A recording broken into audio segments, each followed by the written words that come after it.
What's up, guys? It's your boy Mizzy. Man, I'm ready for college football, guys. I ain't gonna lie, I'm ready. But today we're giving a preview and prediction for Oregon 2026 schedule. Man, first of all, like I said, I'm gonna go over the team positives and negatives. One thing, first of all, again, the positives. Dante Moore is back. Of course, there's somebody, superstar quarterback. He probably will be, of course, Heisman favorite. And like I said, he came back, that. And you have the backup, Dylan Raiola. Like that, this roster, like a lot of people are saying, this roster is the most talented roster. And like I said, we'll see if it, becomes to fruition. We do know, guys, it don't matter what sport it is, basketball, football, whatever talent on the roster just doesn't mean you're going to win a championship. It has to all come together, especially football. Everybody got to be on the same page. The O-line, D-line, QB, everybody got to be on the same page. So you can have as much talent, you can have as many 5 stars, and you can still take a loss and lose. But first of all, guys, like I said, I really want to speak about Oregon in big games. Like I said, I went back and watched some of the Washington game, and then like I said, everybody they lost to became the champion. So we can't knock them too much, but I do think Oregon has to figure out a way to, kind of get more mentally tough and close out some of these big games, because when they get in these games, they don't really look. The offense starts to sputter. They don't look the same. The defense doesn't look the same. Now, the Texas Tech game, the defense did play great. The offense but Texas Tech had a really good defense, so, we couldn't knock them too much. And I think it's like this with the Texas Tech game. Was Oregon defense just that great, or was Texas Tech offense that bad? Because like I said, we already know with the whole Brendan Sorby thing, they wanted to bring in a new quarterback because of how bad the offense was. And we're seeing how that went, but I digress. But like I say, Dante Moore, I think one thing with him, he's a great quarterback, but you just want to see him improve, of course. But sometimes he get a little inconsistent with his throws. The Texas Tech game, I would watch, he'll have a couple balls, sell on him a little bit. He'll start to get, just in the pocket, he'll start to look a little uncomfortable. Sometimes you got to stand there, take a hit for a throw. But like I said, I do like Dante Moore, of course. And Dan Lanning. I think Dan Lanning is a top 5. Well, let me not say that right here, because I have to really think about the coaches. But he's definitely a top 10 coach in college football. Probably top 5, but I just would have to write down everybody's names and really go through it. But Dan Lanning, he's early in his career. I really like Dan Lanning. I wouldn't been mad if Dan Lanning had got hired at Alabama. But like I say, I think Dan Lanning, I love his attitude. You can tell his teams, I like the way he even carries himself on the sideline when he's in the interviews.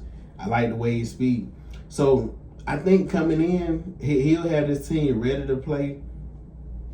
Sometimes it's just when you get in those big games, I think sometimes the team can be a little too uptight. So, like I say, he's learning, because like I say, where he been at Oregon, is it 4 or 5 years? I think it's real early though. It's real early. But one thing I like, Oregon front 7. I really like Oregon front 7. And guys, last year Oregon, they had a lot of youth. It was a really young team. Like I said, and it's really gonna be interesting to see. Dante Moore. I think this year he may have a really big jump, probably bigger than what even people expect. Because like I said, I like his whole wide receiving core. Like, they got everything. They got the speed guys. They got size at wide receiver. Like I said, they got the explosive guys. And, especially, hold on. I think I wrote it down. Where was it?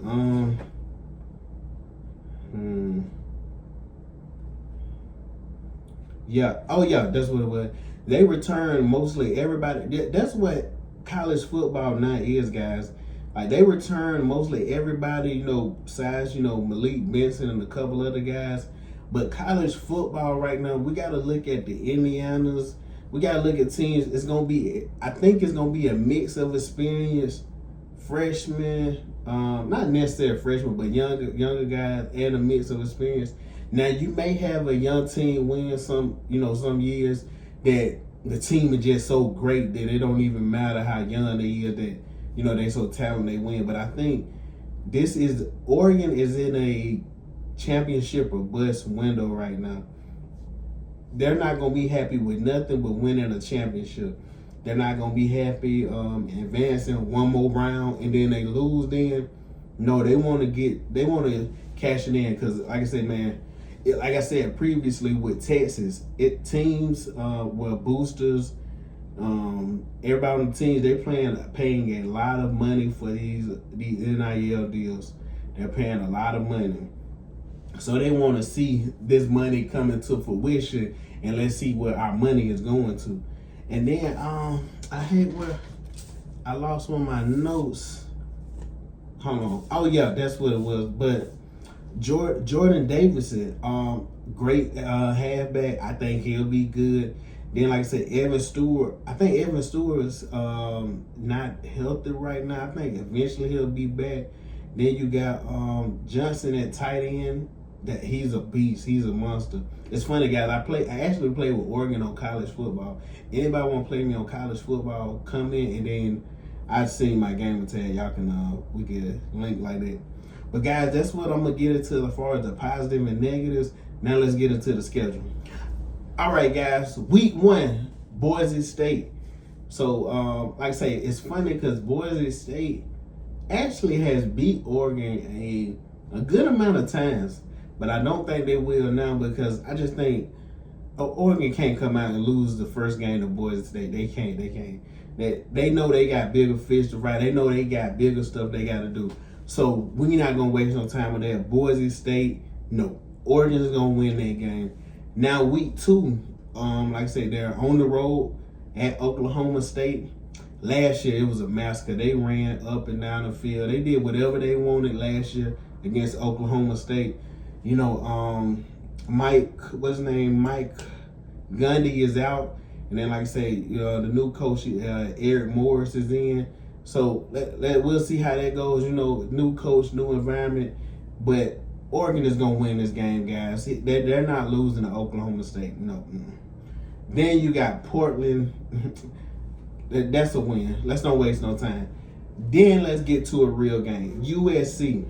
So USC is interesting, guys. I do think they'll be improved. Last year, I think they was like 9-4. Was it 9-4? But I think 9-4. But Lincoln Riley, eventually, is he gonna get this USC team to a playoff? What is he gonna do? Because to me, it feels like Lincoln Riley is kind of I'm not trying to be disrespectful. He feels like almost a glorified offensive coordinator, head coach. He doesn't. I always hear about people speak about his offense. He's just an offensive wizard. He's a mastermind, which of course he can call offense. We've seen it because Jaden last year, he actually led the Big Ten in passing yards at 3,700 for the people who didn't know. So I'm not saying he can't call offense, but it hasn't translated to USC taking that next step to becoming back one of those top teams in college football.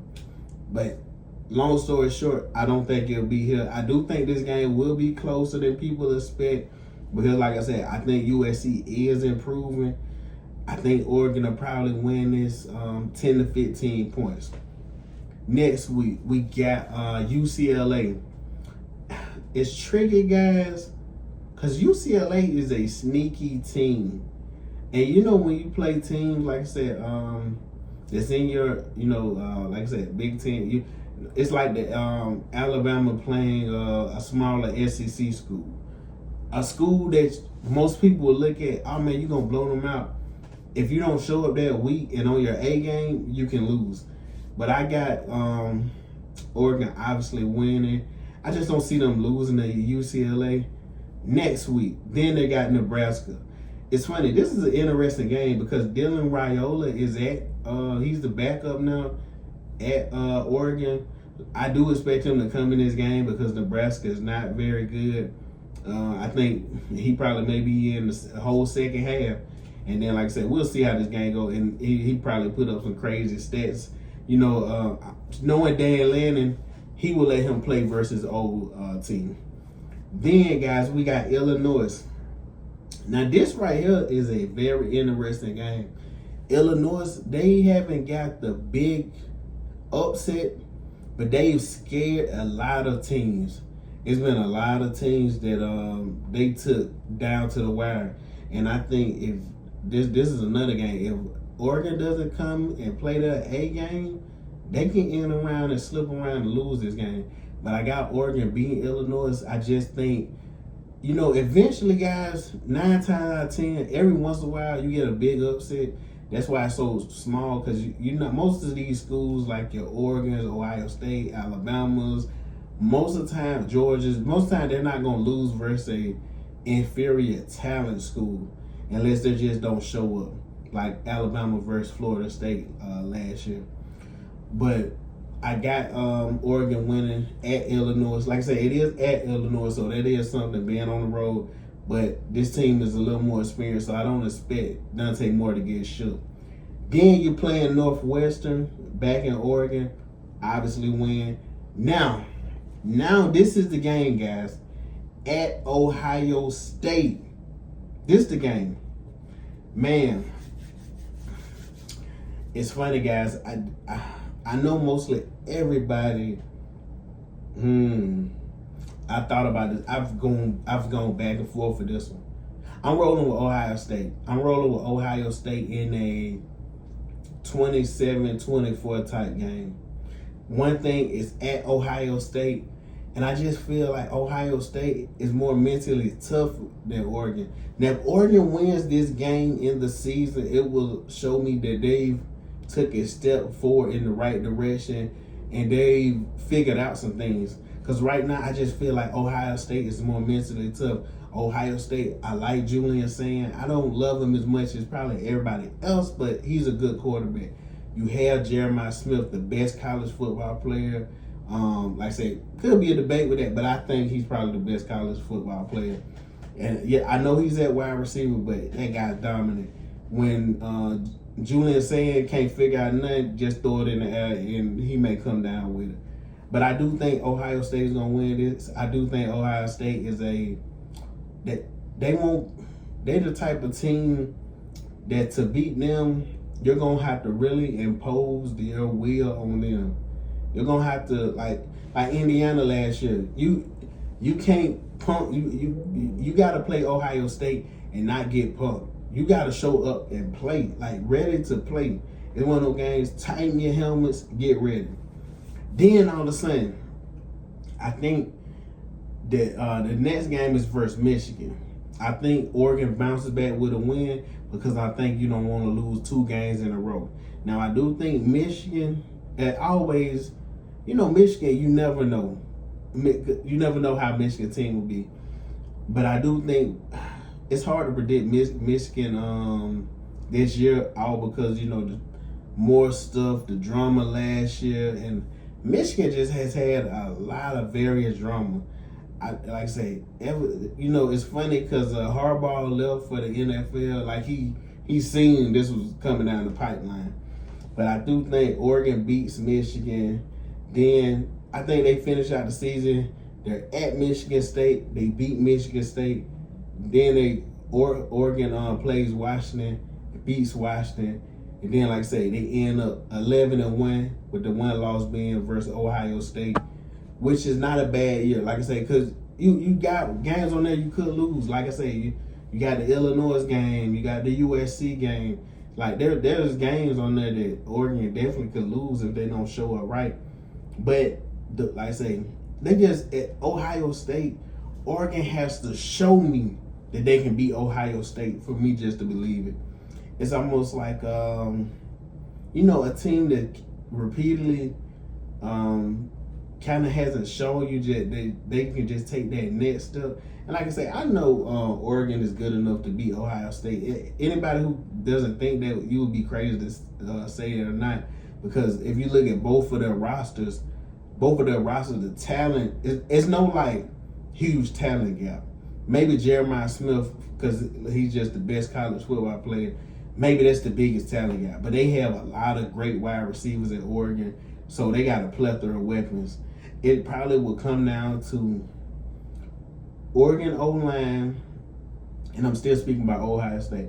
Oregon O-line versus that Buckeyes D-line.